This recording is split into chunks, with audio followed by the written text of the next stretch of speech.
குருகுலமே வருக, குருகுலமே வருக.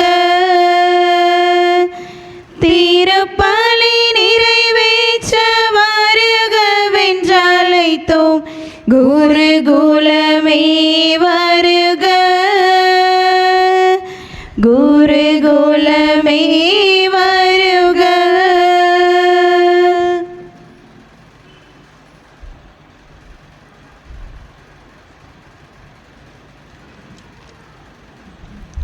மங்கள ஆரத்தி எடுத்தும் அழைத்தோம். இறை மக்களே வருக, இறை மக்களே வருக. பலியில் பங்கேற்க வருகவென்றழைத்தோம்.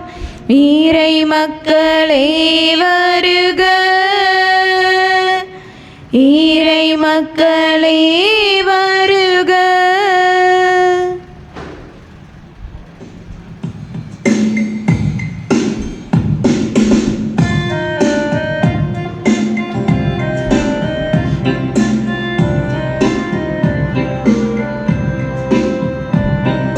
சிலுவையின் தியாக பலியினில் கலந்து சிறுமைகள் போக்கிடவே,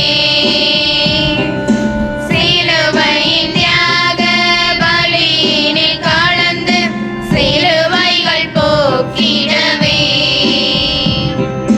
சிந்திய இயேசுவின் குருதியினாலே அகவொளியாகிடவே,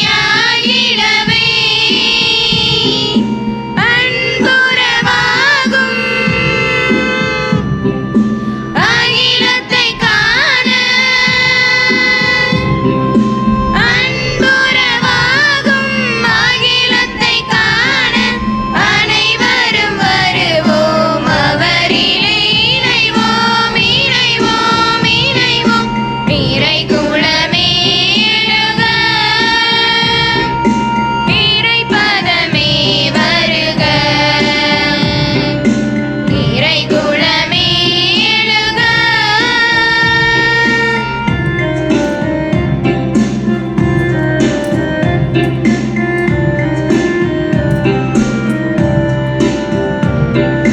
பாதங்கள் கழுவிய பரமரின் தூய பலியினை தொடர்ந்திடவே, பாதங்கள் கழுவிய பரமரின் தூய பலியினை தொடர்ந்திடவே, பாரினில் எங்கும் அவரது திருமுகம் படைப்பினில் உணர்ந்திடவே, பகிர்ந்திட வருவோம், நம்மை தருவோம், பகிர்ந்திட வருவோம், நம்மை தருவோம். இகமதில் என்றும் சாட்சியாய் வாழ்வோம், வாழ்வோம், வாழ்வோம். இறை குலமே எழுக.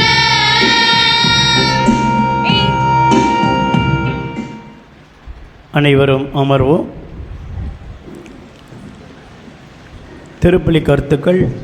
அந்தோணி வியாகப்பன், சகாய் மேரி இவர்களின் குடும்பத்திற்கு இறைவன் இதுவரை செய்த அனைத்து நன்மைகளுக்கு நன்றியாகவும், இன்று தனது 4வது பிறந்த நாளை கொண்டாடும் பேரன் அமல டேரியஸ் இறைவன் நிறைவாக ஆசீர்வதிக்கவும், மருமகளுக்கு சுகப்பிரசவமானதற்கு நன்றியாகவும், தொழில் முன்னேற்றத்திற்காகவும், குடும்பத்தில் ஒற்றுமை மற்றும் சமாதானத்திற்காகவும் இத்திருப்பலி ஒப்புக் கொடுக்கப்படுகிறது.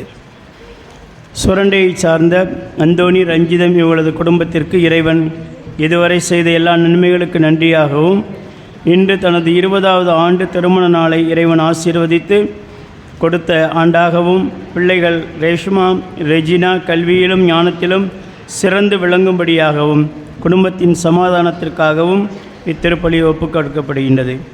இந்த கருத்துக்களோடு நம்முடைய கருத்துக்களையும் ஒன்றிணைத்து கல்வாரி திருப்பலியில் நாம் பங்கேற்போம்.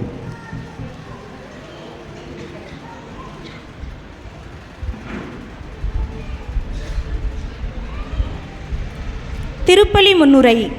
இறை இயேசுவின் பிரியமான இறை சமூகமே, பரம்பொருளையே தன் கையில் அமர பார்ப்போற்று புதுமை வள்ளல் நம் பாதுகாவலர் கோடி அற்புதர்.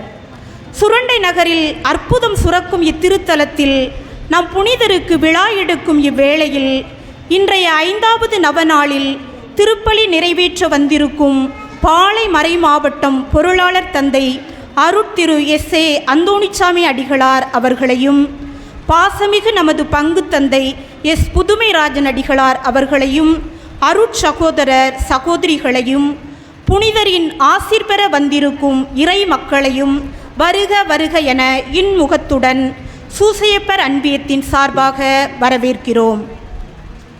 இன்றைய மறைவுரை சிந்தனையாக நாம் சிந்திக்க இருப்பது ஒப்புரவு அருள் அடையாளம்.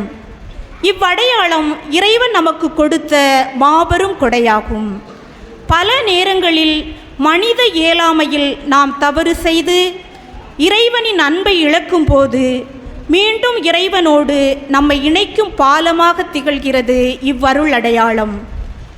ஏனைய அருள் அடையாளங்களை மகிழ்வுடன் பெறும் நாம் ஒப்புரவு என்ற பாவ மன்னிப்பு பெற பல முறை தயங்குகிறோம். ஒப்புரவு மூலம் நாம் செய்த தவறுகள் மன்னிக்கப்பட்டு இறைவனின் அன்பை பெற்று நல்ல மனிதர்களாக வாழ இவ்வருள் அடையாளத்தை அடிக்கடி நாம் பெற வேண்டும். இவ்வருள் அடையாளத்தை நமக்கு அளிக்க குருவானவர் பாவ மன்னிப்பு தொட்டியில் இருப்பதாகவே நாம் உணர்கிறோம். ஆனால் இறைவனே அவ்விடத்தில் பிரசன்னமாகி இருக்கிறார் என்பதை மறந்து விடுகிறோம். பாவ மன்னிப்பை பெற என்று நாம் உந்தி தள்ளப்படுகிறோமோ அப்போதுதான் திரும்ப திரும்ப பாவ நிலையை அடையாமல் இருக்க இறைவனின் அருளை நாம் பெற முடியும். இன்றைய சமூக ஊடகங்களினாலும் சொல் செயல் சிந்தனையாலும் ஏனைய மனிதருக்கும் இறைவனுக்கும் இடையே உள்ள உறவினை நாம் இழக்காமல் இருக்கவும், பாவ மன்னிப்பு மூலம் நமது ஆன்ம உடல் நோய் காயங்கள் நீங்க பெற்று பரிசுத்தமடையவும், நமது புனிதரை போன்று என்றும் இறைவனோடு இணைந்திருக்கவும் அருள் வேண்டி இத்திருப்பலியில் ஒன்றிணைவோம்.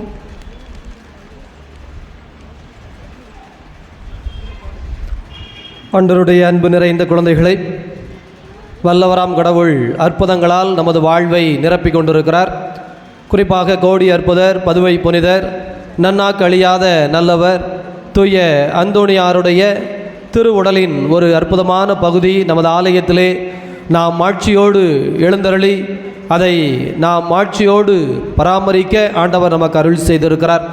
எனவே நமது ஆலயத்திலே நடக்கிற அற்புதங்களும் ஆச்சரியங்களும் ஏராளம் ஏராளம்.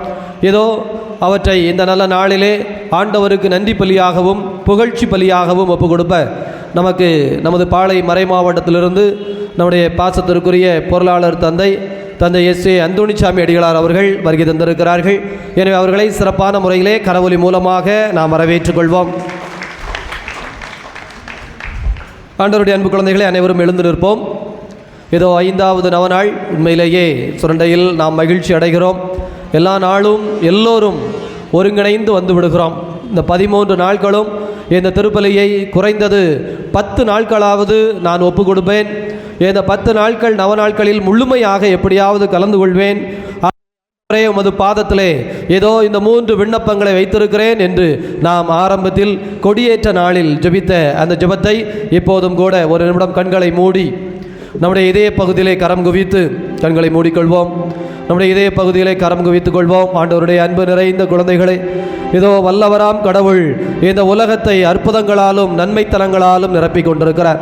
நம்முடைய வாழ்விலும் கூட கடந்த ஆண்டு முழுவதும் எத்தனையோ விதமான ஆசீர்வாதங்களால் நன்மைத்தனங்களால் நம்மை நிரப்பி உயர்ந்த நிலை நோக்கி வாழச் செய்திருக்கிறார். இந்த 2024வது ஆண்டை ஆரம்பித்திருக்கிற வேளையிலேயே ஆண்டவருக்கு நன்றி கூறுகிற, திருவிழா கொண்டாடுகிற, புகழ்ச்சி பலி ஒப்பு கொடுக்கிற ஒரு ஆசீர்வாதமான காரியத்தை நமக்கு தந்திருக்கிறார். ஆண்டவருக்கு நன்றி கூறுவோம். இதோ கடந்த ஆண்டு முழுவதும் முழுவதும் நாம் பெற்றுக்கொண்ட எத்தனையோ நன்மைகளுக்கு கடந்த நாட்களிலே மனமாற நன்றி கூறியிருக்கிறோம். இதோ இந்த நேரத்திலும் ஆண்டவருடைய பாதத்திலே நம்பிக்கையோடு நன்றி கூறுவோம். குறிப்பாக அன்பான தகப்பனே, ஆசீர்வாதத்தின் தெய்வமே, இதோ உமது அன்பு குழந்தைகள் நாங்கள் உமது பேரன்பை சுவைப்பதற்காக, உமது பேராற்றலால் நிரப்பப்படுவதற்காக, உமது வல்லமையை பெற்ற குழந்தைகளாக இந்த உலகத்தை எதிர்த்து நின்று வெற்றி பெறுகிற ஒரு ஆற்றலையும் வல்லமையும் கடந்த நாட்களிலே எங்களுக்கு நிறைவாக தந்திருக்கிறீரே. இதோ இந்த 13 நாட்களிலே 10 நாட்களாவது எப்படியாவது திருப்பலிக்கு வந்து விடுவேன், இந்த நவ நாளிலே நான் முழுமையாக கலந்து கொள்வேன், ஆண்டவரை இதோ உற்று நோக்கி அவரது திரு உடலை உணவாக உட்கொள்வேன் என்கின்ற ஆழமான நம்பிக்கையோடு உமது அன்பு குழந்தைகள் நாங்கள் விசுவாசத்தோடு உமது பாதம் தேடி வருகிறோம். ஆசீர்வாதத்தின் தகப்பனே, வந்திருக்கிற இந்த அன்பு குழந்தைகள் எல்லோரையும் இந்த நேரத்தில் ஆசீர்வதியும். சிறு குழந்தைகள், இதோ பெரியவர்கள் என எல்லோரும், இளைஞர்கள், இளம் பிள்ளைகள், வேலைக்கு செல்கிறவர்கள், இதோ இன்னும் தொழில் முயற்சிகளிலே இருக்கிறவர்கள், தங்களது குடும்பங்களை பாதுகாத்துக் கொண்டிருக்கிறவர்கள், இன்னும் புதிய காரியங்களை செய்வதற்காக காத்து கொண்டிருக்கிறவர்கள் என்று நாங்கள் பல்வேறு தரப்பட்ட மக்களாக இருந்தாலும் ஆசீர்வாதத்தின் தகப்பனே, ஒரே சூரியன் எல்லோருக்கும் வெளிச்சம் கொடுப்பதில்லையா?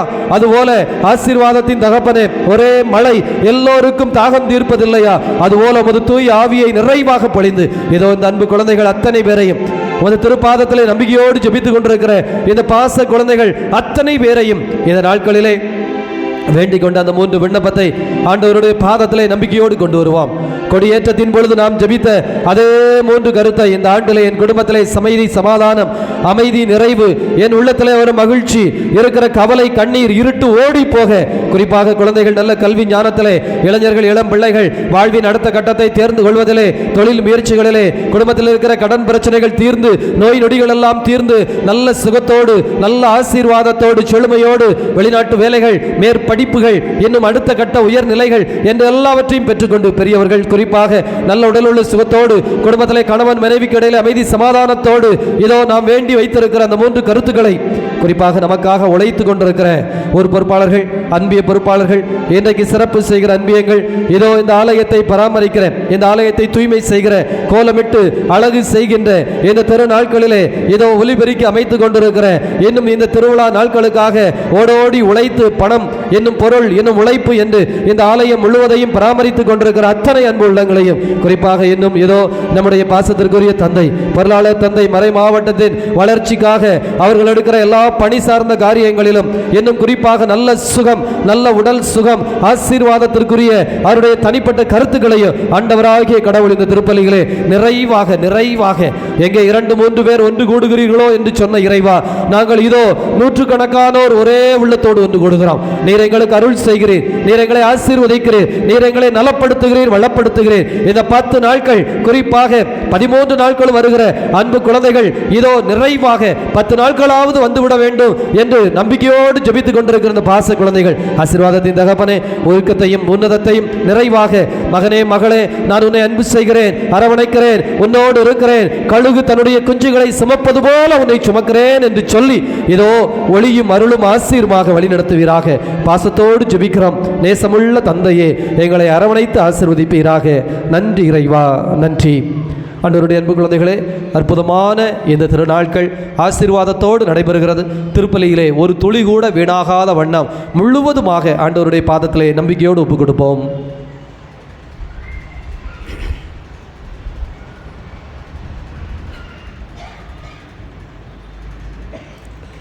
தந்தை, மகன், தூய் ஆவியாரின் பெயராலே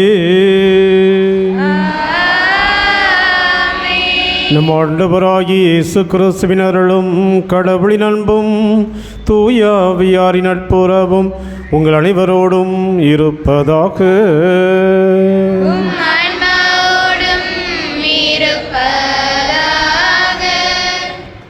ஒப்புரவு அருள் சாதனத்தின் வழியாக இறைவன் நமக்கும் அவருக்கும் உள்ள உறவில் வலுப்படுத்தி நம்மை தனது அன்பு பிள்ளைகளாக வளர்த்தி கொண்டிருக்கிறார். எனவே ஆண்டவருக்கு நன்றி செலுத்தி பலவீனத்தினால் அவருடைய அன்பை உணர மறந்த நேரங்களுக்காக மனப்பருந்துவோம். பலவீனங்களால் செய்த பாவங்களை நினைவு கூர்ந்தும் அவற்றுக்காக மனப்பருந்தி மன்னிப்பு வேண்டி இந்த கல்வாரி பலியில் இறை ஆசிரியரை கேட்டு ஜெபிப்போம்.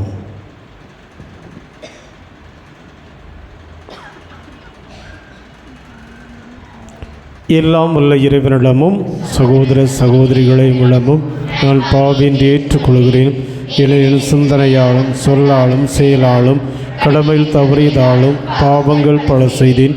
என் பாவமை என் பாவமை என் பெரும் பாவமை. அகல் எப்பொழுதும் கன்னியான புனித மரியாளையும் வானதூதர் புனிதர் அனைவரையும் சகோதர சகோதரிகளை உங்களையும் நம் இறைவனாகிய ஆண்டவரிடம் எனக்காக வேண்டிக்கொள்ள மன்றாடுகிறேன். எல்லாம் உள்ள இறைவன் நம்மீது இரக்கம் வைத்து நம் பாவங்களை மன்னித்து நம்மை நிலை வாழ்வுக்கு அழைத்து செல்வாராக.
உமக்கு ஆராதனை புரிந்து உம்மை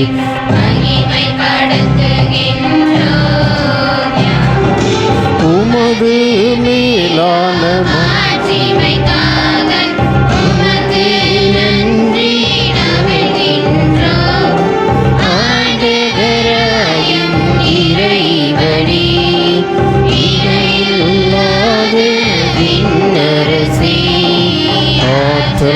அனைத்தும் கொண்டே தேவதந்தை இறைவனே ஏகமகனாக ஜனித்த இயேசு கிறிஸ்து இறைவனே ஆண்டவராயும் இறைவனே இறைவனின் செம்மறியே தந்தையில் நின்று ஜனித்த இறைவன் மகனே உலகின் பாவம் போக்குபவரே நீரம் மீது இறங்குவீர் உலகின் பாவம் போக்குபவரே எங்கள் முன்றாட்டை தருவீர் தந்தையின் வழக்கம் வீற்றிருப்பவரே நீயம் மீது இறங்குவீர் ஏனெனில் நீ ஒருவரே தூயவர் நீ ஒருவரே ஆண்டவர்.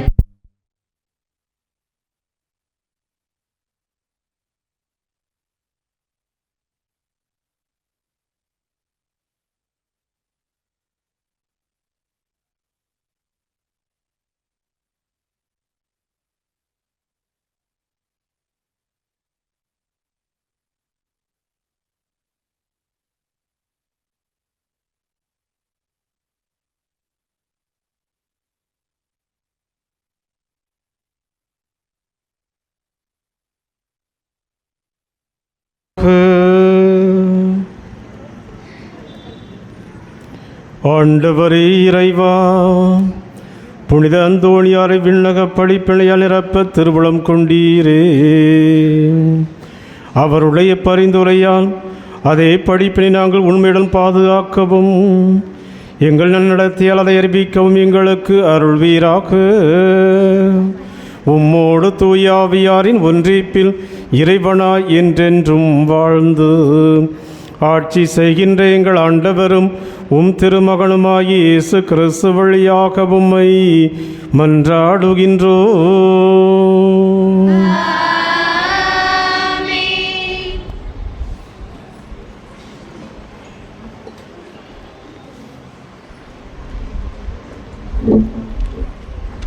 முதல் வாசக முன்னுரை. இன்றைய முதல் வாசகமானது யோனா இறைவாக்கினர் நினிவே நகர மக்களை இறைவனோடு ஒப்புரவு ஆகிய செய்தியை நமக்கு எடுத்துக்காட்டுகிறது. நினிவே மக்கள் தங்கள் பாவ செயல்களை நினைத்து மனம் வருந்தி இறைவனின் அன்பை பெற உடல் வருத்தி உணவு வெறுத்து சாம்பலில் அமர்ந்தார்கள். இறைவனிடம் இடைவிடாது மன்றாடினார்கள். இறைவனும் அவர்களின் தீய செயல்களை மன்னித்து தான் கொடுக்க வேண்டியிருந்த தண்டனையை அவர்களுக்கு அனுப்பவில்லை.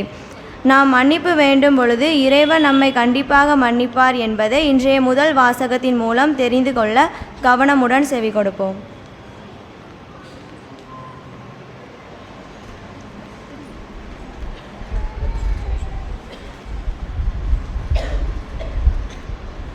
முதல் வாசகம். இறைவாக்கினர் யோனா நூலிலிருந்து வாசகம். அதிகாரம் 4, இறை திரு வசனங்கள் 5 முதல் 10 முடிய. நினிவே நகர மக்கள் கடவுளின் செய்தியை நம்பி எல்லாரும் நோன்பிருக்க முடிவு செய்தார்கள். பெரியோர் சிறியோர் அனைவரும் சாக்கு உடை உடுத்தி கொண்டனர். இந்த செய்தி நினிவே அரசனுக்கு எட்டியது. அவன் தன் அரியணையை விட்டிறங்கி அரச உடையை களைந்துவிட்டு சாக்கு உடை உடுத்தி சாம்பல் மீது உட்கார்ந்தான். மேலும் அவன் ஓர் ஆணை பிறப்பித்து அதை நினிவே முழுதும் பறைசாற்ற செய்தான். இதனால் அரசரும் அரச அவையினரும் மக்கள் அனைவருக்கும் அறிவிப்பதாவது: எந்த மனிதரும் உணவை சுவைத்து கூட பார்க்கக்கூடாது. ஆடு மாடு முதலிய விலங்குகளும் தீனி தின்னவோ தண்ணீர் குடிக்கவோ கூடாது. மனிதரும் விலங்குகளும் சாக்கு உடை உடுத்தி கொண்டிருக்க வேண்டும். ஒவ்வொருவரும் கடவுளை நோக்கி மன்றாட வேண்டும். தம் தீய வழிகளையும் தாம் செய்து வரும் கொடுஞ்செயல்களையும் விட்டொழிக்க வேண்டும். இவ்வாறு செய்தால் கடவுள் ஒருவேளை தம் மனத்தை மாற்றிக்கொள்வார். அவரது கடுஞ்சினமும் தனியும் நமக்கு அழிவு வராது. கடவுள் அவர்கள் செய்தது அனைத்தையும் பார்த்தார். அவர்கள் தீய வழிகளினின்று விலகியதை அவர் கண்டு தம் மனத்தை மாற்றிக்கொண்டார். தாம் அவர்கள் மீது அனுப்புவதாக சொல்லியிருந்த தண்டனையை அனுப்பவில்லை. இது ஆண்டவர் வழங்கும் அருள்வாக்கு.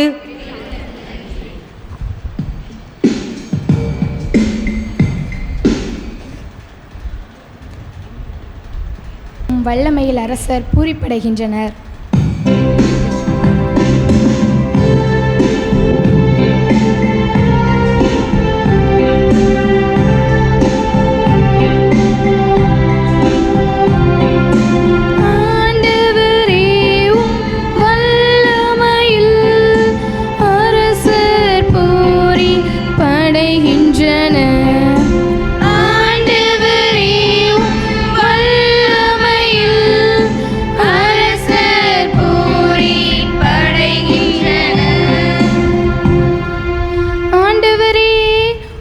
வல்லமையில் அரசர் பூரிப்படைகின்றனர்.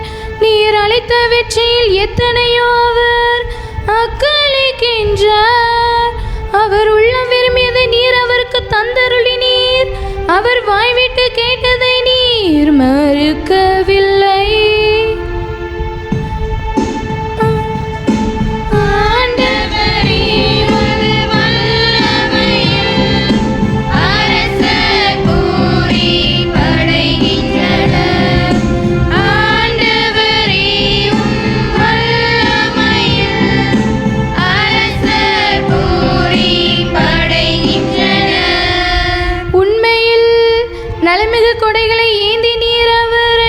எதிர்கொண்டீர். அவர் தலையில் பசும்பொன் முடி சூட்டினீர். அவர் உம்மிடம் வாழ்வு வேண்டி நின்றார். நீரும் முடிவில்லா நீண்ட ஆயுளை அவருக்கு அளித்தீர். ஆண்டவரே, உம் வல்லமையில் அரசர் பூரிப்படைகின்றனர். ஆண்டவரே, உம் வல்லமையில் அரசர் பூரிப்படைகின்றனர்.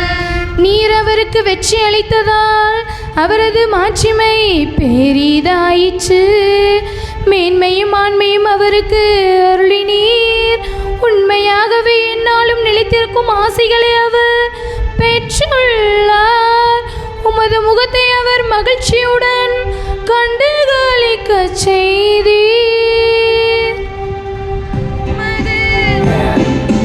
ஆண்டவரே, உம் வல்லமையில் அரசர் பூரிப்படைகின்றனர்.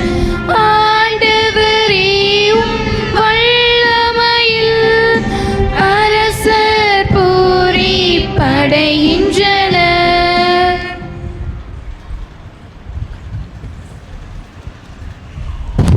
இன்றைய இரண்டாம் வாசகமானது பவுல் கொரிந்து நகர மக்களை கிறிஸ்துவோடு இணைக்கும் ஒப்புரவு திருப்பணியில் இறைவனின் சார்பாக மக்களிடம் மன்றாடுகிறார்.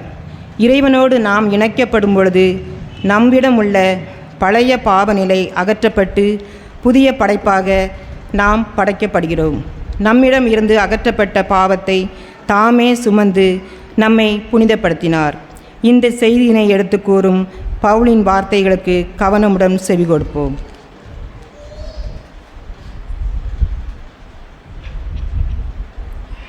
திருத்தூதர் பவுல் கொரிந்தியருக்கு எழுதிய 2ஆம் திருமுகத்திலிருந்து வாசகம். அதிகாரம் 5 இறைவசனங்கள் 16 முதல் 21 வரை. ஆகவே இனிமேல் நாங்கள் எவரையும் மனித முறைப்படி மதிப்பிடுவதில்லை. முன்பு நாங்கள் கிறிஸ்துவையும் மனித முறைப்படிதான் மதிப்பிட்டோம். ஆனால் இப்போது அவ்வாறு செய்வதில்லை. எனவே ஒருவர் கிறிஸ்துவோடு இணைந்திருக்கும்போது அவர் புதிதாக படைக்கப்பட்டவராயிருக்கிறார்.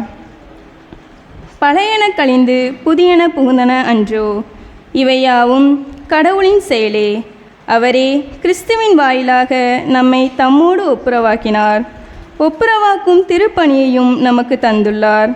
உலகினரின் குற்றங்களை பொருட்படுத்தாமல் கடவுள் கிறிஸ்துவின் வாயிலாக அவர்களை தம்மோடு ஒப்புரவாக்கினார். அந்த ஒப்புரவு செய்தியை எங்களிடம் ஒப்படைத்தார். எனவே நாங்கள் கிறிஸ்துவின் தூதுவர்களாயிருக்கிறோம். கடவுளே எங்கள் வாயிலாக வேண்டுகோள் விடுக்கிறார். ஆகவே கடவுளோடு ஒப்புரவாகுங்கள் என்று கிறிஸ்துவின் சார்பில் நாங்கள் மன்றாடுகிறோம். நாம் கிறிஸ்து வழியாக தமக்கு ஏற்புடையவராகுமாறு கடவுள் பாவமறியாத அவரை பாவநிலை ஏற்க செய்தார். இது ஆண்டவர் வழங்கும் அருள்வாக்கு.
ஆண்டவர் உங்களோடு இருப்பாராக. ஆன்மாவோடும் மத்தேயு எழுதிய தூய நற்செய்தியிலிருந்து வாசகம்.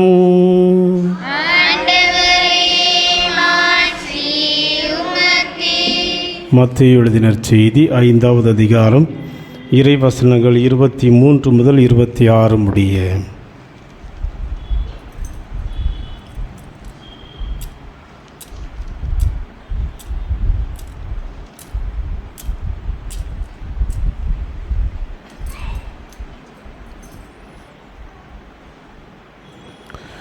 அக்காலத்தில் இயேசு கூறியது, நீங்கள் உங்கள் காணிக்கையை பலிபீடத்தில் செலுத்த வரும் பொழுது உங்கள் சகோதர சகோதரில் எவருக்கும் உங்கள் மேல் ஏதோ மனத்தாங்கள் உள்ளன அங்கு நினைவுற்றால் அங்கேயே பலிபீடத்தின் முன் உங்கள் காணிக்கையை வைத்துவிட்டு போய் முதலில் அவரிடம் நல்லுறவு ஏற்படுத்தி கொள்ளுங்கள். பின்பு வந்து உங்கள் காணிக்கையை செலுத்துங்கள். உங்கள் எதிரி உங்களை நீதிமன்றத்திற்கு கூட்டிச் செல்லும் போது வழியிலேயே அவருடன் விரைவாக உடன்பாடு செய்து கொள்ளுங்கள். இல்லையேல் உங்கள் எதிரி நடுவரிடம் உங்களை ஒப்படைப்பார். நடுவர் காவலிடம் ஒப்படைக்க நீங்கள் சிறையில் அடைக்கப்படுவீர்கள். கடைசி காசு வரை திருப்பிச் செலுத்தாமல் அங்கிருந்து வெளியேற மாட்டீர்கள் என உறுதியாக உங்களுக்கு சொல்கிறேன். ஆண்டவரின் அருள்வாக்கு.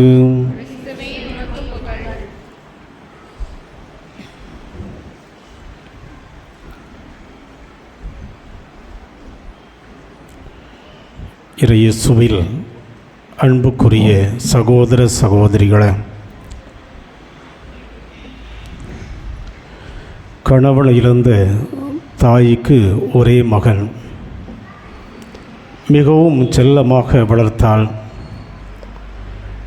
ஆனால் அந்த மகன் தன்னுடைய தாயினுடைய அன்பை புரிந்து கொள்ளாமல் இந்த சமூக போக்கின்படி அவன் வளர்ந்தான். இளைஞனாக இருந்த பொழுது தன்னோடு பழகிய தனது சக நண்பன் ஒருவனோடு கருத்து வேறுபாடினால் சண்டையிட்டு அந்த நண்பனை கொலை செய்து விட்டான். கொலை செய்த அந்த இளைஞனுக்கு நீதிமன்றம் விசாரித்து தூக்கு தண்டனை விதித்தது. கொலை செய்யப்பட்ட இளைஞனும் தன்னுடைய தாய்க்கு ஒரே மகன். அந்த நாட்டு வழக்கப்படி இந்த நிகழ்வு ஈராக் நாட்டில் நடைபெற்ற ஒரு நிகழ்வு. அந்த நாட்டினுடைய வழக்கப்படி கொலை செய்த இளைஞனுக்கு கொலை தண்டனை அந்த குடும்பத்தில் யார் இருக்கிறார்களோ, கொலை செய்யப்பட்ட குடும்பத்தில் யார் இருக்கிறார்களோ அவர்கள் நிறைவேற்ற வேண்டும். எனவே அந்த தூக்கு தண்டனை விதிக்கப்பட்ட அந்த இளைஞன் தூக்கு தண்டனை நிறைவேற்றுவதற்கு தயாராக ஏற்பாடு செய்யப்பட்டிருக்கிறது. அந்த இளைஞன் தயாராக இருக்கிறான்.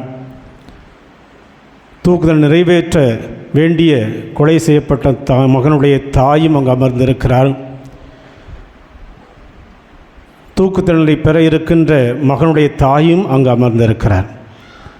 ஒரு தாய் தன்னுடைய மகனுக்கு தூக்கு தண்டனை நிறைவேறப் போகிறதே என்ற ஒரு மன வேதனையோடு அழுது கொண்டிருக்கிறாள்.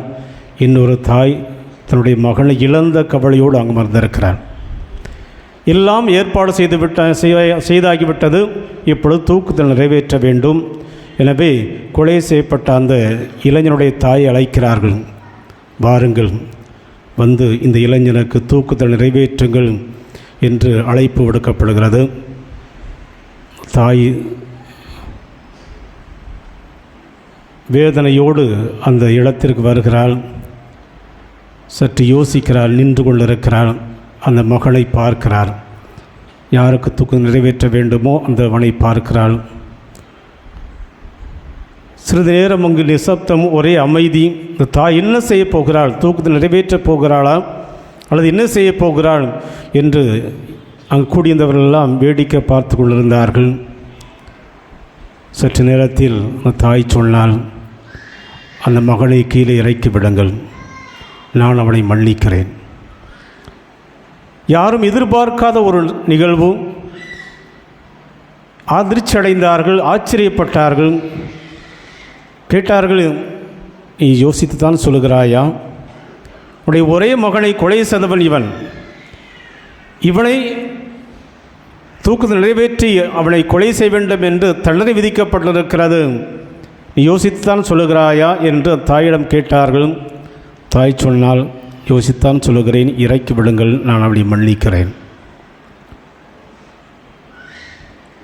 அந்த இளைஞனுடைய தாய்க்கு ஆனந்த கண்ணீரும். தன்னுடைய மகனை பறிகொடுத்த அந்த தாய் மீண்டும் மக்களை பார்த்து சொன்னார், நான் ஏன் மன்னிக்கிறேன் என்றால், ஒரு மகனை இழந்த தவிப்பு எப்படிப்பட்டதாக இருக்கும் என்பதை நான் அனுபவித்து கொண்டிருக்கிறேன். என்னுடைய மகனை இனிமேல் நான் பெறப்போவதில்லை. ஆனால் நான் அடைந்து கொண்டிருக்கிற தவிப்பை இன்னொரு தாய் அடையக்கூடாது என்பதை நான் நினைத்து பார்க்கிறேன். நான் சந்தித்து கொண்டிருக்கிற துன்பம் என்னோடு போகட்டும்.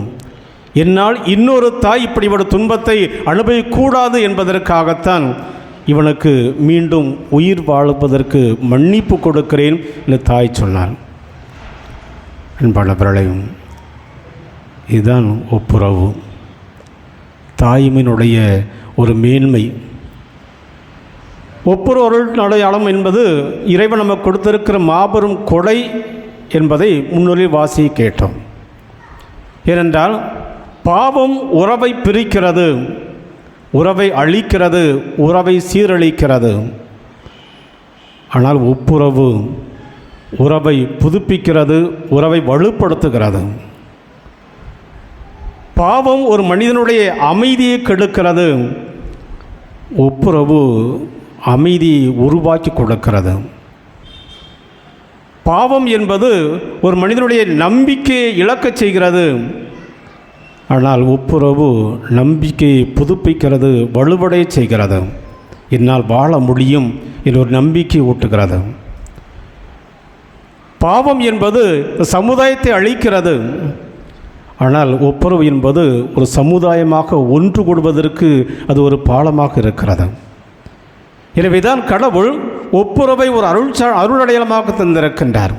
ஏனென்றால் நாம் அனைவரும் சமூகமாக வாழ்ந்து கொண்டிருக்கிறோம், சமூகமாக வாழ்வதற்கே படைக்கப்பட்டிருக்கிறோம், தனி மனிதனாக அல்ல. எனக்கு யாரும் தேவையில்லை, எனக்கு யாருடைய உதவியும் தேவையில்லை, நானும் யாருக்கும் உதவி செய்ய வேண்டிய அவசியமில்லை என்று தனி மனிதனாக வாழ என்பதற்காக கடவுள் நம்மை படைக்கவில்லை. மாறாக தனிமை என்பது ஒரு மனிதனை அழிவுக்கு சென்று என்பதற்காகத்தான் துணையாக ஒரு துணையை கொடுத்து ஒரு குடும்பமாக உருவாக்கி பல குடும்பங்கள் சமூகமாக இணைந்து வாழ வேண்டும் என்று கடவுள் நம்மை படைத்திருக்கிறார்.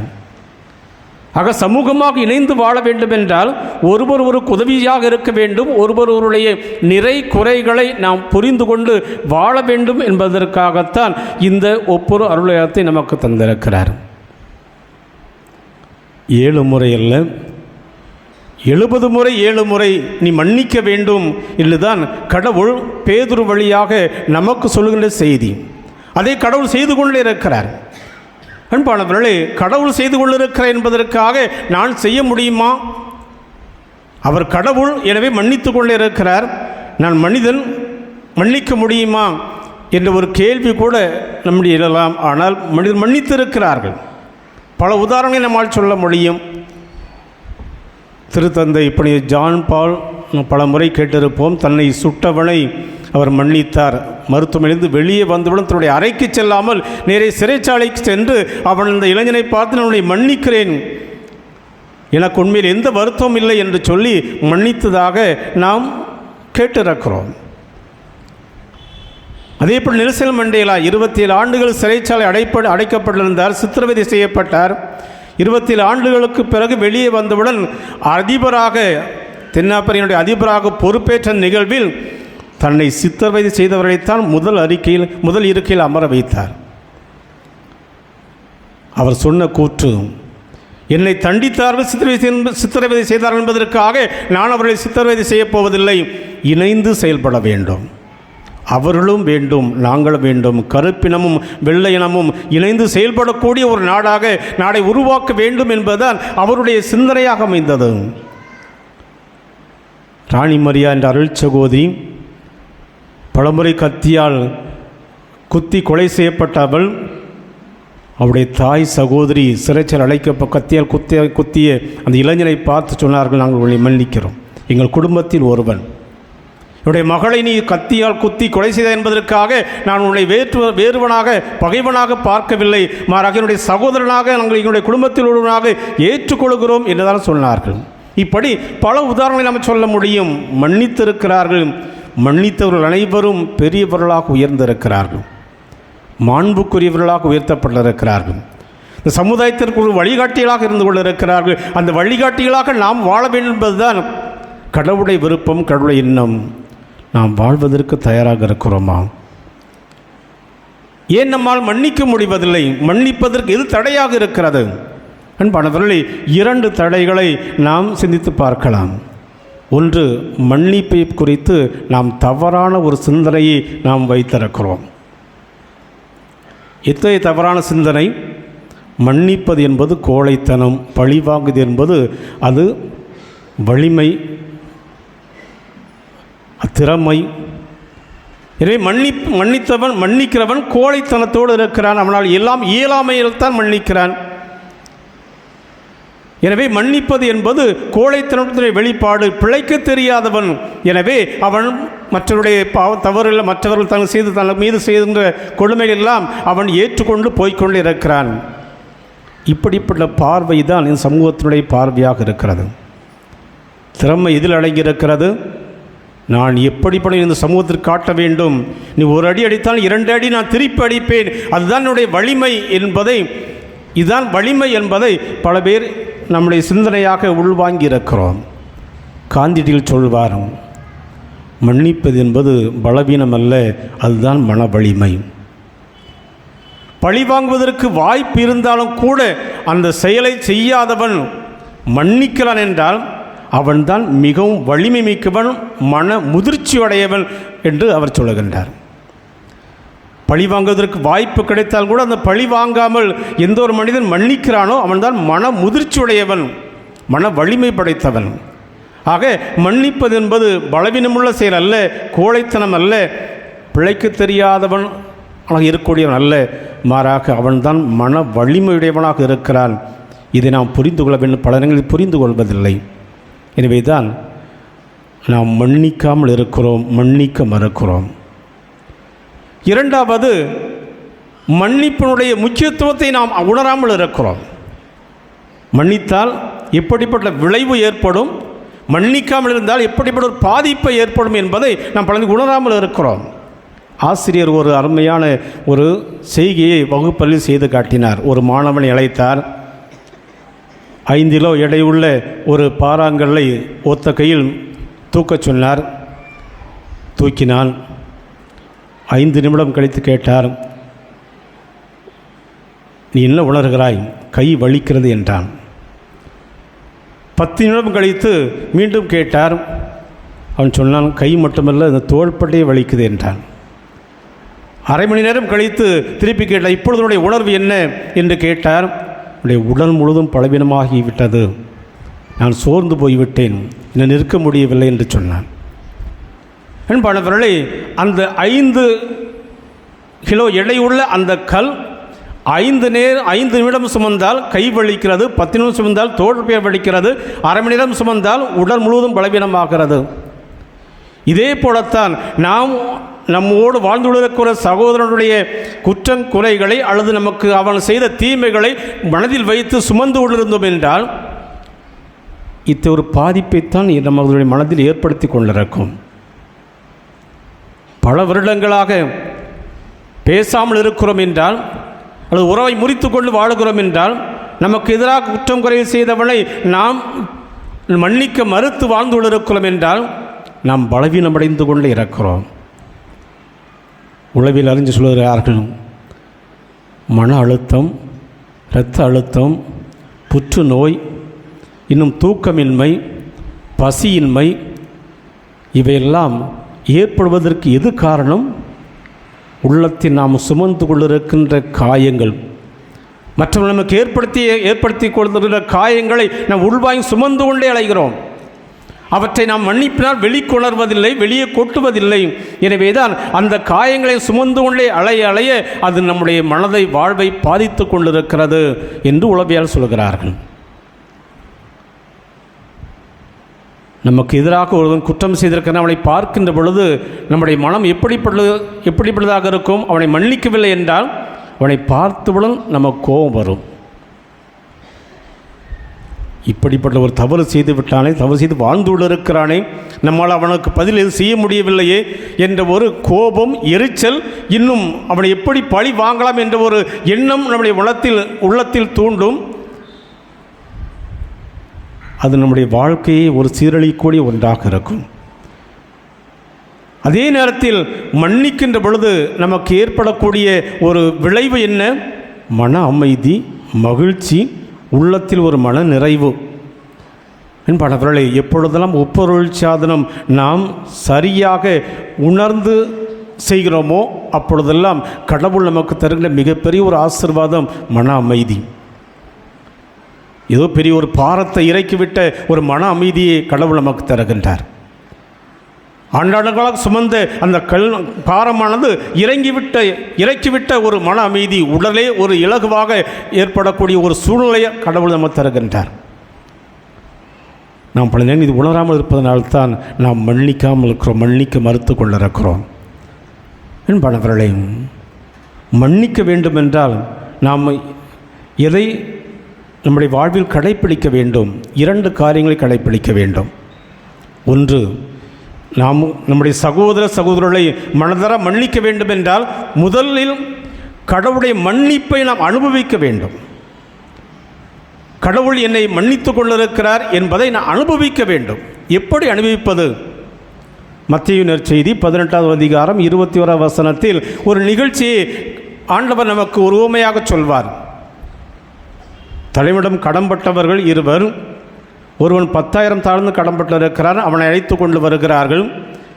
கடனை திருப்பி கொடு என்று தலைவர் கேட்கிறார். பொறுத்தருள்க, நான் திருப்பி கொடுத்து விடுகிறேன், என்னை மன்னித்து கேட்கிறான். தலைவன் மன்னித்து விடுகிறார். 10,000 தாழ்ந்து கடன்பட்ட ஒருவன். அந்த மன்னிப்பை பெற்ற அவன் வெளியே போய் தன்னிடம் 100 தாழ்ந்து கடன் பெற்ற ஒருவனை அழைக்கிறான். அவனும் மன்னிப்பு கேட்கிறான். பொறுத்தருள்க, நான் கொடுத்து விடுகிறேன், திருப்பி கொடுத்து விடுகிறேன் என்று அவன் மன்னிப்பு கேட்கிறான். ஆனால் அந்த 10,000 தாழ்ந்து கடன் வாங்கிய அந்த மன்னிப்பு பெற்ற அவன் 100 தாழ்ந்து கடன் பெற்ற அவனை சிறையில் அடைக்கிறான். தலைவனுடைய மன்னிப்பை அவன் அனுபவிக்கவில்லை. எவ்வளவு பெரிய சுமை!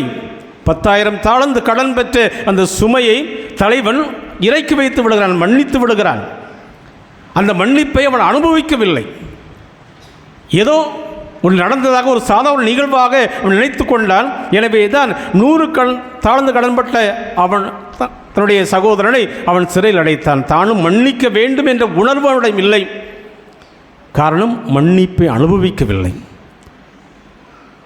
தலைவன் என்னை மன்னித்திருக்கிறார், எனவே இப்பொழுது நான் விடுதலை பெற்றுவிட்டேன், மன அமைதி பெற்றுவிட்டேன், யாருக்கும் அடிமை இல்லை, எந்த ஒரு மனிதனுக்கும் அடிமையாக இல்லை, மாறாக நான் சுதந்திர குடும்பமாக நான் வாழ்ந்துள்ளிருக்கிறேன் என்பதை அவன் உணரத் வருகின்றான்.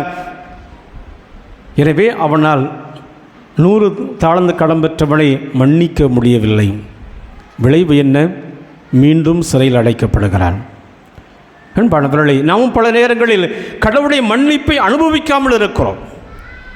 ஒவ்வொரு முறையும் நாம் கடவுளிடம் கண்ணீர் சிந்தி அழுகின்ற பொழுதெல்லாம், நம்முடைய உள்ளத்தில் உள்ள எல்லா பாவங்களெல்லாம் நம்பிக்கை எடுத்துரைக்கின்ற பொழுதெல்லாம் கடவுள் மன்னித்து கொண்டே இருக்கிறார். இந்த மன்னிப்பை நாம் உணர்வதில்லை. எனவே தான் நாமும் பிறரை மன்னிக்காமல் இருக்கிறோம். உண்மையிலே அனுபவித்தோம் என்றால் அந்த அனுபவத்தில் நிச்சயமாக மற்றவர்களை நாம் மன்னிக்க முடியும். ஆக நம் மனதார மன்னிக்க வேண்டும் என்றால் கடவுளுடைய மன்னிப்பை நாம் அனுபவிக்க வேண்டும். ஒவ்வொரு திருப்பலியிலும் நாம் மன்னிப்பு வழிபாட்டில் பங்கெடுக்கிறோம், மன்னிக்கிறார். ஒவ்வொரு முறை நம் ஆண்டவர் இயேசு கிறிஸ்து கற்பித்த ஜெபத்தை சொல்கின்ற பொழுதெல்லாம் கடவுளுக்கு வாக்கு கொடுக்கிறோம். நாங்கள் பிறர் குற்றங்களை மன்னிப்பதைப் போல நீர் எங்களுடைய குற்றங்களை மன்னியும் என்று நாம் வாக்கு கொடுக்கிறோம்.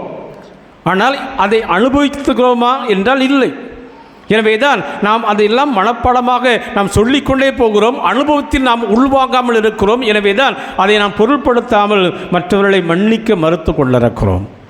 அனுபவித்தோம் என்றால் நிச்சயமாக நாமும் பிறரை மன்னிக்க முடியும். கடவுளுடைய மன்னிப்பை அனுபவிக்க வேண்டும். இரண்டாவது, நாம் பிறரை மன்னிக்க வேண்டும் என்றால் நான் குற்றவாளி, நானும் தவறு செய்யக்கூடிய என்பதை ஏற்றுக்கொள்ள வேண்டும். பல நேரங்களில் நாம் மற்றவனை கை நீட்டி பேசுவோம், ஆனால் நம்மை உற்று நோக்குவதில்லை. நாம் தவறு செய்வோம், நம்முடைய தவறை மூடி மறைப்பதற்கு முயற்சி எடுப்போம், மற்றவர்களை பெரிதுபடுத்தக்கூடாது என்று நாம் எதிர்பார்ப்போம். ஆனால் மற்றவருடைய தவறை நாம் பெரிதுபடுத்துவோம், உலகரீச் காட்டுவோம். நாம் தவறு செய்யக்கூடிய என்பதை நாம் ஏற்றுக்கொள்ள வேண்டும். ஏற்றுக்கொண்டால்தான் மற்றவர்களை புரிந்து கொள்ள முடியும். என்னிடம் குறைபாடு இருக்கிறது, எனவே என்னுடைய குறைபாட்டை போல அவனிடம் குறைபாடு இருக்கிறது என்பதை நம்மால் புரிந்து கொள்ள முடியும். பிள்ளைகளை நாம் புரிந்து கொள்வதில்லை. எனவே தான் நம் ஆண்டவர் இயேசு கிறிஸ்து மற்றவனுடைய கண்ணில் இருக்கின்ற துரும்பை பார்ப்பதற்கு முன்பாக உன்னுடைய கண்ணில் இருக்கின்ற விட்டத்தை நீ பார். உடைய கண்ணில் பெரிய விட்டம் இருக்கின்ற பொழுது மற்றவருடைய கண்ணில் உள்ள துரும்பை எண்ணி எப்படி பார்க்க முடியும் என்பதை நம் ஆண்டவர் இயேசு சுட்டி காட்டுகின்றார். ஆக மற்றவருடைய குறைகளை நாம் பெரிதுபடுத்துவதற்காக அந்த குறையிடம் இருக்கிறதா என்பதை நாம் உணர்ந்து அறிந்து ஏற்றுக்கொள்வதற்கு தயாராக இருக்க வேண்டும். அப்படி ஏற்றுக்கொள்கிறோம் என்றால் நிச்சயமாக மற்றவர்களை நாம் புரிந்து கொள்ள முடியும். புரிந்து கொண்டோம் என்றால் மன்னிப்பை கொடுக்க முடியும். அன்பானவர்களையும் நாம் நமது தவறை நாம் பலவீனம் உள்ளவர்கள் என்பதை நாம் உணர்ந்து ஏற்றுக்கொள்கிறோமா? கடவுள் நம்மை புரிந்து கொள்கிறார். நான் படைத்த மக்கள் பலவீனம் உள்ளவர்கள் என்பதை புரிந்து கொள்கிறார். எனவே தான் அவரால் மன்னித்துக் கொண்டே இருக்க முடிகிறது. எப்பொழுதெல்லாம் தவறு செய்கிறோமோ, தவறு செய்து எப்பொழுதெல்லாம் கடவுளை நம்பிக்கையோடு தேடி வருகின்றோமோ அப்பொழுதெல்லாம் கடவுள் மன்னித்துக் கொண்டிருக்கிறார் என்றால் அவர் நம்மை முழுமையாக புரிந்து வைத்திருக்கிறார். இவருடைய மக்கள் தவறு செய்யக்கூடியவர்கள், இப்படித்தான் செய்வார்கள், வணங்கா கழுத்துள்ளவர்கள் என்பது கடவுளுக்கு தெரியும். எனவே தான் அவர் நம்மை மன்னித்துக் கொண்டே இருக்கிறார். நாம் நினைக்கிறோம் நான் நல்லவன், மற்றவன் தான் வணங்கா கழுத்துள்ளவன். எனவே தான் நாம் மற்றவர்களை நாம் மன்னிப்பதற்கு நாம் தயாராக இருப்பதில்லை. கடைசியாக ஒரு கோடீஸ்வர தந்தைக்கு ஒரே மகன். தன்னுடைய மனைவி இழந்த ஒரு நிலையிலும் கூட தன்னுடைய மகனை மிகவும் பாசத்தோடு வளர்த்தார். அவனுக்கென்று மாளிகையைப் போல ஒரு வீட்டை, அழகான வீட்டை கட்டி கொடுத்தார். திருமண வயதில் திருமணம் முடித்து வைத்தார். திருமண வாழ்க்கை மகிழ்ச்சியோடு தொடங்கியது மகனுக்கு. மருமகள் இவர் என்று அந்த அரண்மனை போல அந்த கட்டிய அந்த வீட்டில் வசித்தார். 3 பேர் வசித்தார்கள். ஓராண்டு நிறைவடைந்தது. ஒரு நாள் ஒரே மகன், பாசத்தோடு வளர்த்த ஒரே மகன் தன்னுடைய தந்தையிடம் வந்தான். வந்து சொன்னான், அப்பா, நீங்கள் இந்த வீட்டில் எங்களோடு வாழ்வது என்னுடைய மனைவிக்கு பிடிக்கவில்லை. எனவே அருகில் இருக்கின்ற முதியோர் இல்லத்தில் நீர் தங்க வைக்கலாம் என்று முடிவெடுத்திருக்கிறோம். அந்த முதியோர் இல்லம் வசதியான ஒரு இல்லம், எந்தவித குறைபாடும் உங்களுக்கு ஏற்படாது. இன்னும் தேவையான வசதியை நான் செய்து கொடுப்பதற்கு தயாராக இருக்கிறேன். எனவே வாருங்கள், முதியோர் இல்லத்திற்கு செல்வோம் என்று அழைக்கிறான். தந்தைக்கு அதிர்ச்சி. ஏனென்றால் ஒரே மகன், கோடீஸ்வர தந்தை, தன்னுடைய மகனுக்காகவே வாழ்ந்தவர், அவனுக்கென்றே அருமையான வீட்டை கட்டி திருமணம் முடித்து வைத்திருக்கிறார். அப்படிப்பட்ட ஒரு மகன் தன்னோடு நீர் வாழக்கூட இருக்கக்கூடாது என்பதற்காக முதியோர் இல்லத்திற்கு வாருங்கள் என்று அழைப்பு கொடுத்தவுடன் இவர் அதிர்ச்சி அடைகின்றார். இருப்பினும் கூட சரி ஒரே மகன் கேட்கிறான். அவருடைய மகிழ்ச்சியான வாழ்வுக்கு நாம் தடையாக இருக்கக்கூடாது என்பதற்காக சரி போவோம் என்று அவரும் இறங்கி வருகிறார். கார் ஏற்பாடு தயாராக அழைத்து செல்வதற்கு தந்தை சொல்லுகிறார், இல்லைப்பா, முதியோர்களும் பக்கத்தில் தானே, நம்ம 2 பேரும் நடந்தே போவோம் என்று பையை தூக்கிக்கொண்டு நடந்து போகிறார்கள். பாதி வழியில் சென்றவுடன் தந்தை ஓ என்று அழுதார். இந்த மகனுக்கு அதிர்ச்சியாக இருந்தது. மகன் மீண்டும் சொன்னான், எப்பா கவலைப்படாதீங்க, நான் அடிக்கடி வந்து உங்களை பார்த்து கொள்வேன், எந்த குறையும் இல்லாமல் அந்த முதியோர் இல்லத்தில் உங்களுக்கு ஏற்பாடு செய்திருக்கிறேன், இன்னும் வேணுமோ செய்வதற்கு தயாராக இருக்கிறேன், கவலைப்படாதீர்கள், அழாதீர்கள் என்று அந்த தந்தையை அவன் ஆறுதல் படுத்துகிறான். தந்தை சொன்னார், இல்லைப்பா, நான் அதற்காக அழலை. 40 வருஷத்துக்கு முன்னாடி என்னுடைய தந்தைக்கு நானும் ஒரே மகன். என்னுடைய தந்தையை நானும் என்னுடைய இல்லத்தில் பராமரிக்காமல் இதே முதியோர் இல்லத்தில் சேர்த்தேன். இப்பொழுது நானும் அதே முதியோர் இல்லத்திற்கு சேர்க்கப்படப் போகிறேன். அதை நினைத்தேன், எனவே தான் அழுதேன் என்று என் தந்தை பதில் சொன்னார். எந்த அளவையால் அழைப்பீர்களோ அதே அளவையால் உங்களுக்கும் வளர்க்கப்படும். தந்தை தன்னுடைய தந்தையை முதியோரத்தில் சேர்த்தார். தந்தை அவருடைய மகனால் முதியோரத்தில் அனுப்பப்படுகிறார். எப்படி நாம் மற்றவர்களை கவனிக்கிறோமோ அதே போலத்தான் நாமும் கவனிக்கப்படுவோம். மற்றவர்களை நாம் மன்னித்தோம் என்றால் நாம் மன்னிக்கப்படுவோம். மற்றவர்களை புறக்கணிக்கிறோம் என்றால் நாம் புறக்கணிக்கப்படுவோம். மற்றவருடைய உறவை நாம் முறிக்கிறோம் என்றால் கடவுள் நம்முடைய தனக்கும் நமக்கும் உள்ள உறவை முறிப்பார். மற்றவை அன்பு செய்கிறோம் என்றால் கடவுள் நம்மை அன்பு செய்வார். மற்றவர்களுக்கு நாம் ஆதரவாக இருக்கிறோம் என்றால் கடவுள் நமக்கு எல்லா வகையிலும் ஆதரவாக இருப்பார். ஆக எந்த அளவையால் நாம் அளக்கிறோமோ அதே அளவையால் தான் கடவுள் நமக்கு அளப்பார். மன்னித்தால் மன்னிக்கப்படுவோம், மன்னிக்கவில்லை என்றால் புறந்தள்ளப்படுவோம் என்பதுதான் கடவுளுடைய கூற்று. அன்பானவர்களே, இதை உணர்ந்து வாழ்வதற்கு நாம் தயாராக இருக்கிறோமா? ஒவ்வொரு அருள் அடையாளம் இறை உறவை, மனிதர்களுக்குள்ள உறவை வலுப்படுத்தக்கூடிய, ஆழப்படுத்தக்கூடிய, இணைக்கக்கூடிய ஒரு அருள் அடையாளம் என்பது உணர்ந்து அது எந்த அளவுக்கு நாம் முக்கியத்துவம் கொடுத்து அதை பங்கெடுக்கிறோம் சிந்திப்போம். மனித உறவை விரும்புகின்ற கடவுள் மனித உறவின் வழியாகவே கடவுள் தன்னோடு உறவு வைத்துக் கொள்ள வேண்டும் என்று விரும்புகிறார். மனிதனுடைய நமக்கிடையே உறவு இல்லை என்றால் கடவுளுக்கு நமக்கும் உள்ள உறவு இல்லை என்பதை உணர்ந்து நம்மிடையே நாம் நல்ல உறவோடு வாழ்வதற்கு இந்த மன்னிப்பு என்ற அருளத்தை நாம் ஒருவரோடு பகிர்ந்து கொள்வோம். ஆண்டவர் நமது குடும்பங்கள் நிறைவாக ஆசீர்வதிப்பார். ஆமீன். எழுந்து நம்முடைய மன்றாட்டுகள் எழுத்திருப்பாதம் எடுத்துரைப்போம்.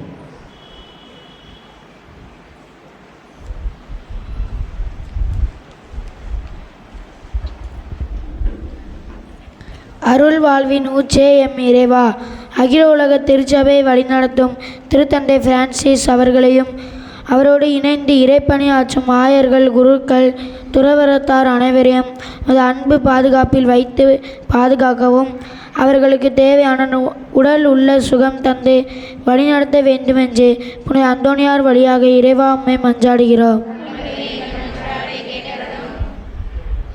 ஆசீர்வதிக்கும் எம் இறைவா, இன்றைய நவநாளை சிறப்பிக்கும் புனித சூசேப்பர் அன்பிய குடும்பங்களை நிறைவாய் ஆசீர்வதியும். எம் குடும்பங்களில் தொழில் வளர்ச்சியடையவும், பிள்ளைகள் கல்வி ஞானத்தில் சிறந்து விளங்கவும், திருமண காரியங்கள் கூடி வரவும், குழந்தை பாக்கியம் பெற்றிடவும், இளையோர் நல்ல வேலை வாய்ப்பினை பெற்றிடவும், குடும்பங்களில் அன்பும் அமைதியும் பெருகிடவும் உமக்கு நன்றியுள்ள மக்களாய் வாழ்ந்திட புனித அந்தோணியார் வழியாக இறைவா உம்மை மன்றாடுகிறோம்.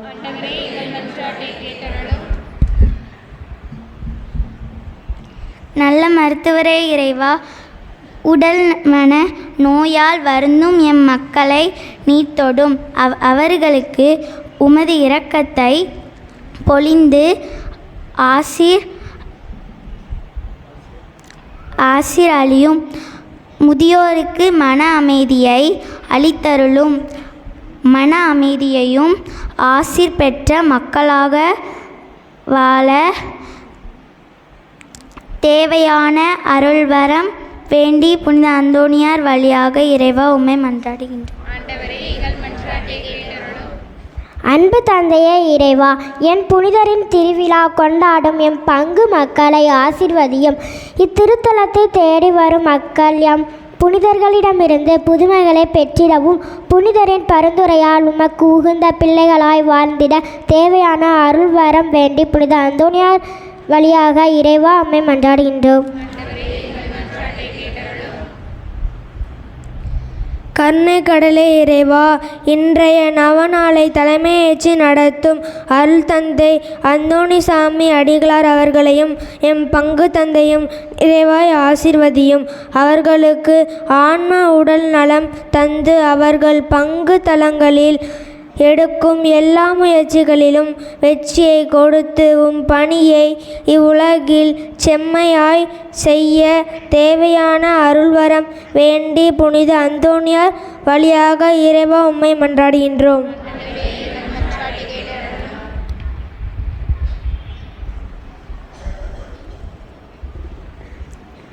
நமது தனிப்பட்ட தேவைகளுக்காகவும் மௌனமாக ஜெபிப்போம். இந்த கல்வாரிப்பில் பங்கெடுக்க முடியாமல் எங்களுக்கு ஜெபிங்கள் என்று கேட்டுக்கொண்டு நம்முடைய நண்பர்கள் உறவினர்களுக்காக ஜெபிப்போம்.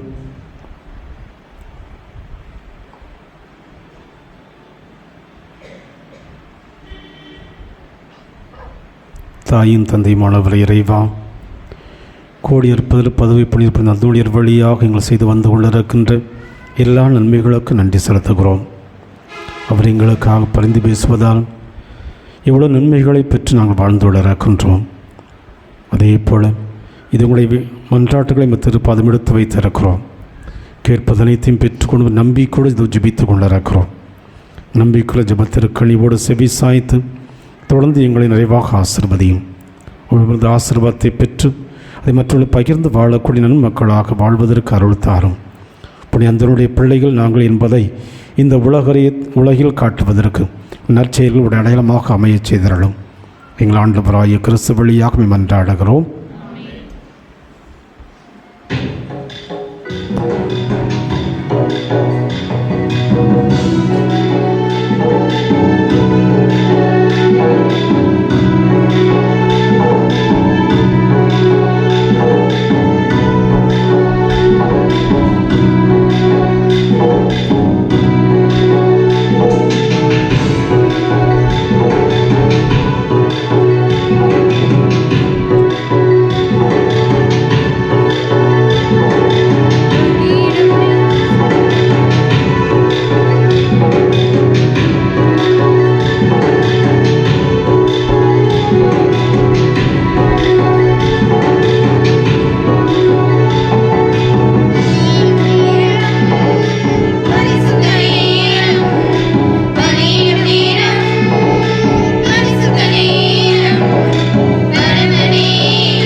கர்த்தரினை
அன்பானவர்களே, என்னுடையது உடையதுமான இந்த பழி எல்லாமுள்ள தந்திரவனுக்கு ஏற்றதாக்கும்படி மன்றாடுங்கள்.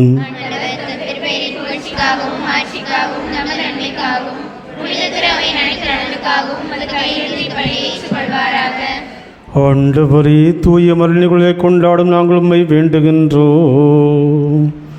உமது மாட்சியை பரப்பிட புனித அந்தோணியார் இடையராக ஒளிவித்தது போல தூய ஆவியருடைய நம்பிக்கையின் ஒளியால் எங்களை நிரப்புவீராக. எங்கள் ஆண்டவராய கிறிஸ்து வழியாக உம்மை மன்றாடுகின்றோம். ஆண்டவர் உங்களோடு இருப்பாராக.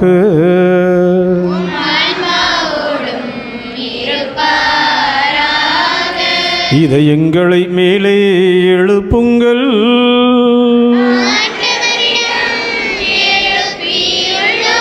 நம் இறைவனாகிய ஆண்டவருக்கு நன்றி கூறுவோம்.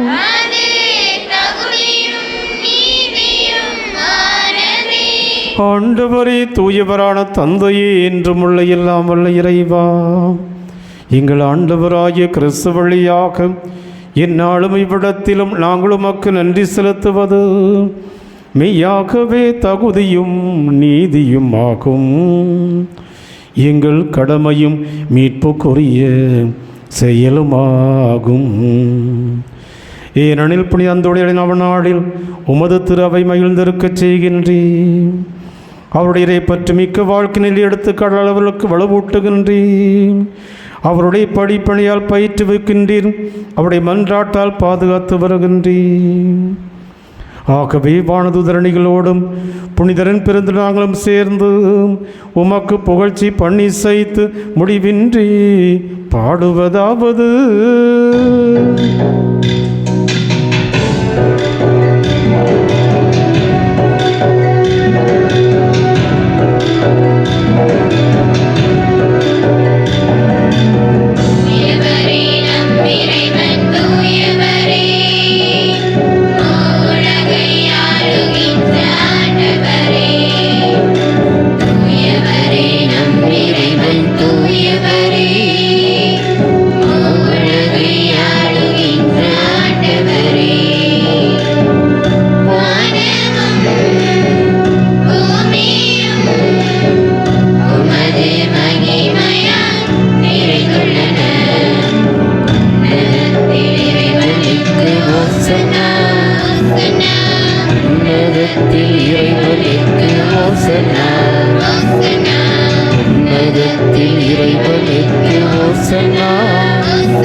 ஆண்டவரே, நீர் மெய்யாகவே தூயவர், தூய்மை அனைத்திற்கும் ஊற்று. ஆகவே உம்முடைய ஆவியை பொழிந்து இக்காணிக்கைகளை தூய்மைப்படுத்த வேண்டுகின்றோம். இவ்வாறு எங்கள் ஆண்டவர் இயேசு கிறிஸ்துவின் உடலும் இரத்தமாக எங்களுக்கு இவை மாறுபனவாக.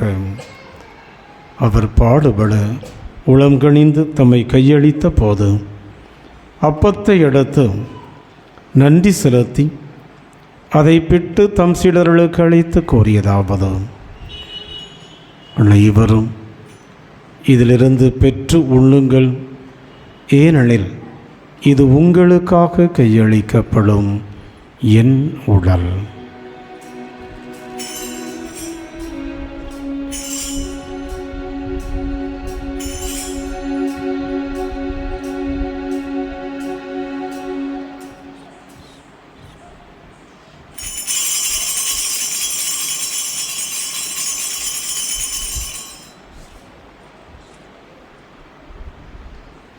அவ்வண்ணமே இரவிருந்தை அருந்திய பின் கிண்ணத்தையும் எடுத்து மீண்டும் நன்றி கோரி தம் சீடர்களுக்கு அழைத்து அவர் கூறியதாவது: அனைவரும் இதிலிருந்து பெற்று பருகுங்கள், ஏனெனில் இது புதிய நிலையான உடன்படிக்கைக்குரிய இரத்தத்தின் கிண்ணம். இது பாவ மன்னிப்புக்கென்று உங்களுக்காகவும் பலருக்காகவும் சிந்தப்படும். இதை என் நினைவாக செய்யுங்கள்.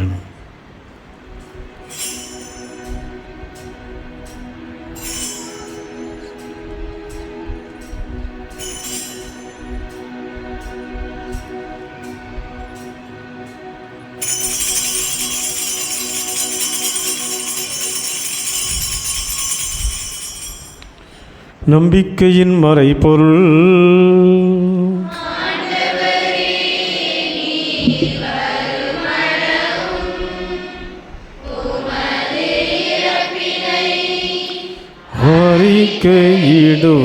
அறிக்கையிடுகின்றோம் உமது உயிர்ப்பினையும்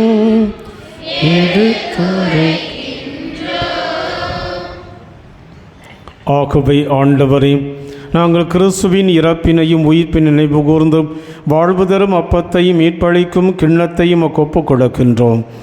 திருமுன்னின்றும் ஊழியம் புரிய தகுந்தவர்கள் எங்களை ஏற்றுக்கொண்டீர். எனவே உமக்கு நன்றி செலுத்துகின்றோம்.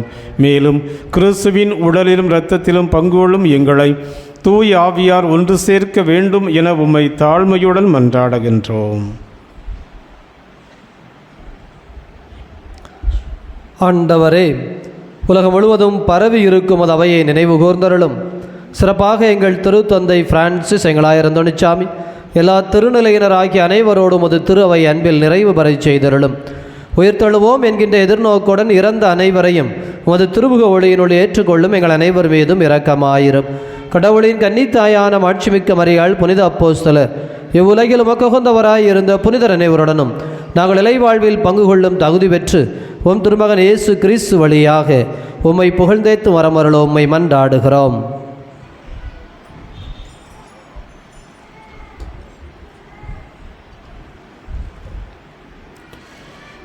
இவர் வழியாக இவரோடு இவரில் எல்லாம் வல்ல இறைவனாகிய தந்தையே, தூயாவியாரின் ஒன்றிப்பில் எல்லா புகழும் ஆட்சியும் என்றென்றும் உமக்கு உரியதே.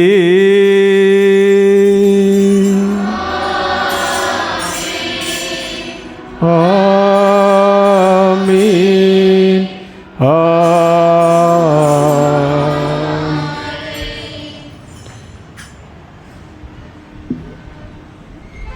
மீட்பரின் கட்டளையால் கற்பிக்கப்பட்டு இறை படிப்பனையால் பயிற்சி பெற்ற நாம் துணிந்து பாடுவோம்.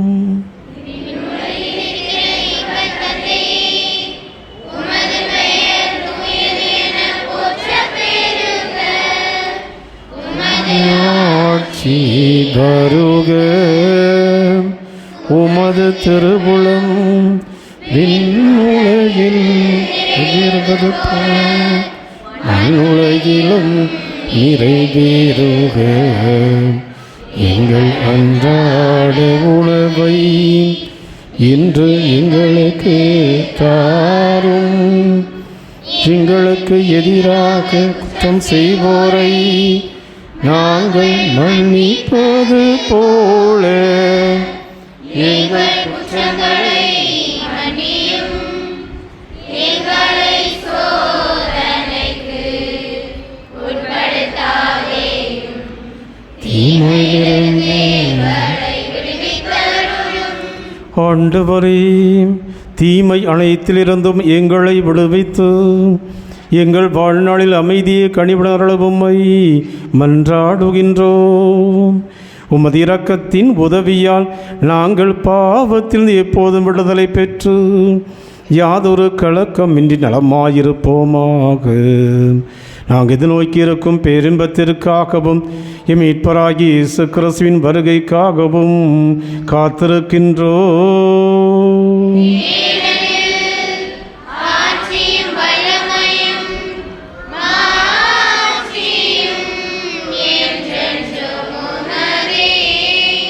ஆண்டவரே இயேசு கிறிஸ்துவை அமைதியை உங்களுக்கு விட்டுச் செல்கின்றேன், என் அமைதியையே உங்களுக்கு இரும திருத்தூதர்களுக்கு மொழிந்தீரேன். எங்கள் பாவங்களை பாரம திரு அவையின் நம்பிக்கையை கண்ணோக்கி உமது திருவுளத்திற்கு ஏற்பதற்கு அமைதியையும் ஒற்றுமையும் அளித்தருள்வீராக. என்றென்றும் வாழ்ந்து ஆட்சி செய்கின்றவர் நீரே. ஆண்டவர் இயேசு கிறிஸ்துவின் அமைதி உங்கள் அனைவரோடும் இருப்பதாக.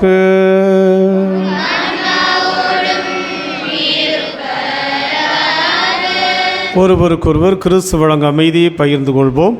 சமாதானம். உலகின் பாவங்களை போக்கும் இறைவனின் செம்மறியே, எங்கள் மேல் இரக்கமாயிரும். உலகின் பாவங்களை போக்கும் இறைவனின் செம்மறியே, எங்கள் மேல் இரக்கமாயிரும். உலகின் பாவங்களை போக்கும் இறைவனின் செம்மறியே, எங்களுக்கு அமைதி அளித்தருளும்.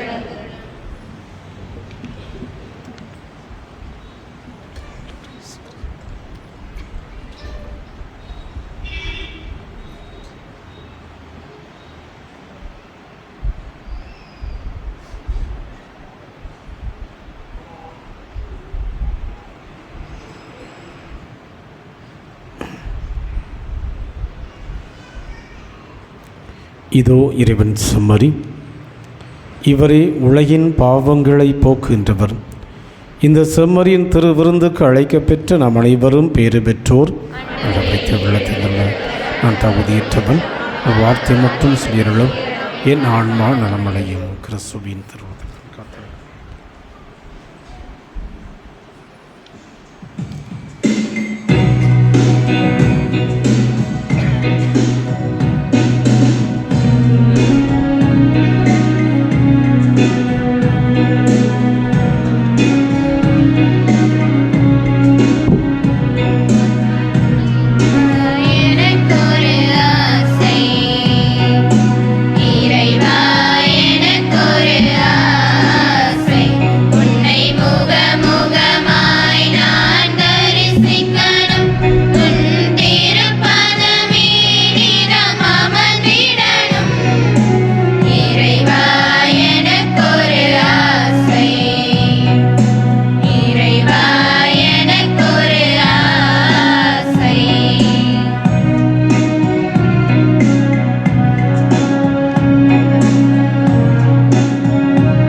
இன்றைய மறையுறையிலிருந்து ஒரு கேள்வி.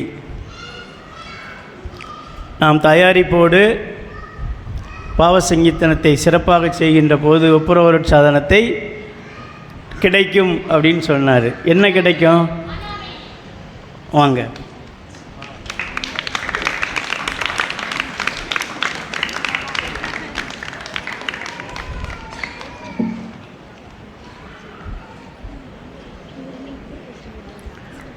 நாளைய திருவழிபாட்டை சிறப்பிக்கின்றவர்கள் குழந்தை இயேசு அன்பியத்தார்.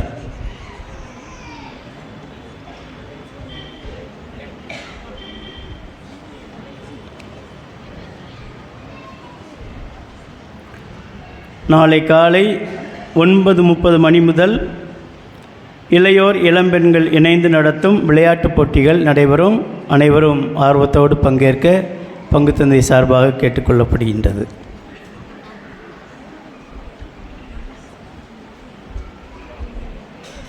நமது பங்குத்தந்தையின் அன்பான அழைப்பை ஏற்று வருகை தந்து திருப்பலி நிறைவேற்றி ஒப்புரவு அருள் சாதனை பற்றி நல்ல கருத்துக்களை எடுத்துரைத்த பாளை மறைமாவட்ட பொருளாளர் தந்தை திரு எஸ்.ஜே. அந்தோணிசாமி அவர்களை வரவேற்று நன்றி தெரிவிக்கும் விதமாக இறைமக்கள் சார்பாக திருவாளர் பீட்டர் அவர்கள் பொன்னாடை போர்த்தி மகிழ்விக்கின்றார்கள்.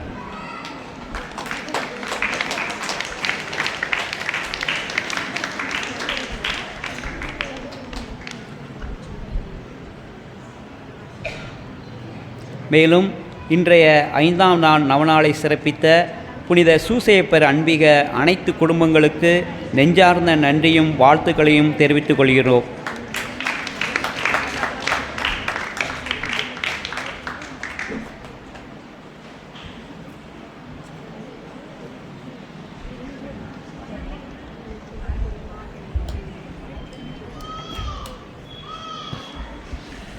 மன்றாடுவோமாக.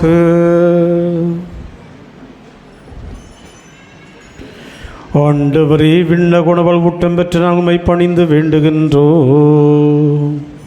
புனித அந்தோணியாரின் படிப்பினைகளை கடைப்பிடித்து நாங்கள் பெற்றுக்கொண்ட கொடைகளுக்காக என்றும் நன்றியுள்ளவர்களாய் இருப்போமாக. எங்கள் ஆண்டவராகிய கிறிஸ்து வழியாக உம்மை மன்றாடுகின்றோம். ஆண்டவர் உங்களோடு இருப்பாராக.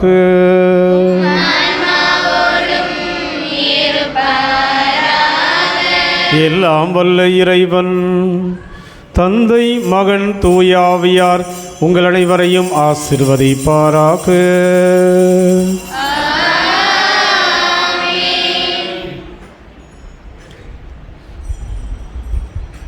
அனைவரும் முழந்தால் படியிடுவோம்.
மன்றாடுவோமாக.